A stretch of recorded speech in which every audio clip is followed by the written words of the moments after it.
नमस्कार साथियों, मैं गौरव जयराम, राष्ट्रीय प्रवक्ता, राष्ट्रीय प्रधान मुख्य सरपंच संघ, राष्ट्रीय पंचायती राज ग्राम प्रधान संगठन। साथियों, मैं आज सभी प्रधान साथियों को अवगत करा रहा हूँ एक ऐसी महान हस्ती से कि जिन्होंने बहुत लंबे समय से, जब से पंचायती राज की व्यवस्था रही है, लगभग 92 से तो संगठन को रजिस्टर्ड करा करके और ग्राम पंचायतों की और गाँव की जो प्रॉब्लम्स हैं, गाँव की जो जनता की जो आम प्रॉब्लम्स है, उसको भी जो है बड़ी प्रमुखता के साथ में लगातार उठाने का काम कर रहे हैं। ऐसी महान शख्सियत हमारे बीच में उपस्थित है। मैं आपसे इंट्रोडक्शन करा रहा हूँ।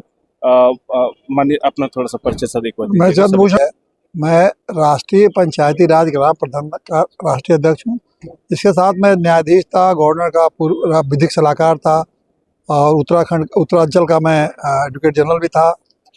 और ये इस समय मैं हाईकोर्ट में एक तरह से वरिष्ठ अधिवक्ता के रूप में काम कर रहा हूँ। और प्रधान संगठन से हम लोग बहुत लंबे समय से जुड़े हुए, बड़ी लंबी कहानी है, उसी को मैं संक्षिप्त में बताना चाहूँगा कि हम लोग सन 92 में जब ये पंचायती राज पूरी व्यवस्था में जब संविधान में संशोधन करके लाया गया, उसके पूर्व से भी ग्राम पंचायतों की जो व्यवस्था थी वो पंचायती राज अधिनियम के आधार में हर राज्य में चल रहा था। ये सब समाहित करके प्रधान संगठन, एक प्रधानों के गाँव के लिए एक अलग से संविधान में व्यवस्था दी गई और वो उसके लिए अलग से संविधान प्रावधान जोड़ा गया। 243 जो अनुच्छेद है वो सिर्फ ग्राम पंचायतों के लिए। उसके उस अधिकार के साथ साथ ये दिया गया कि हर ग्राम पंचायत को 29 विभाग दिए गए, वो अपना चलाएंगे।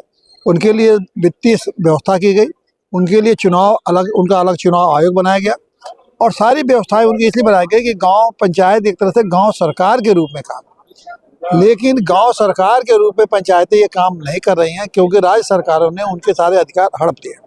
अब हम लोगों की ज़बरदस्त लड़ाई तभी से चल रही है कि आप ग्राम पंचायतों को पूरा अधिकार दीजिए। जैसे केंद्र सरकार के संविधान से अधिकार मिला हुआ है, राज्य सरकार को मिला हुआ है, उसी तरह ग्राम पंचायतों को जो अधिकार उनको धारा अनुच्छेद 243 में दिया गया है वो अधिकार उनको दीजिए। 29 विभाग का खुद संचालन करें, खुद अपनी व्यवस्था चलाएँ, खुद अपनी कार्य योजना बनाएं, उसका संपादित करें, खुद कर्मचारी रखें और इसके साथ इतना ही नहीं, वो अपनी सुरक्षा भी खुद करें और साथ साथ वो अपनी न्याय व्यवस्था भी चलाएं ताकि गांव को फिर किसी के ऊपर निर्भर न हो और हर गांव के जो है हर व्यक्ति शासन में उसकी सीधे भागीदारी हो जाए। अगर ये गाँव सरकार की व्यवस्था जो संविधान के द्वारा दी गई है अगर लागू हो जाए तो मैं कहता हूँ कि पूरा गाँव स्वर्ग हो जाएगा। गांव में कोई रोजगार की कमी नहीं रहेगी, लोगों को छोटे छोटे शहरों में बाहर के जाके छोटे छोटे रोजगार के लिए भागना नहीं पड़ेगा। एक बार गांव फिर स्वर्ण की वो जो नहीं कहा कि सोने की चिड़िया भारत था, जब तक गांव को इतना अधिकार नहीं देंगे तो सोने की चिड़िया भारत कभी नहीं बनेगा। गांव स्वर्ग होगा और भारत सोने की चिड़िया होगा।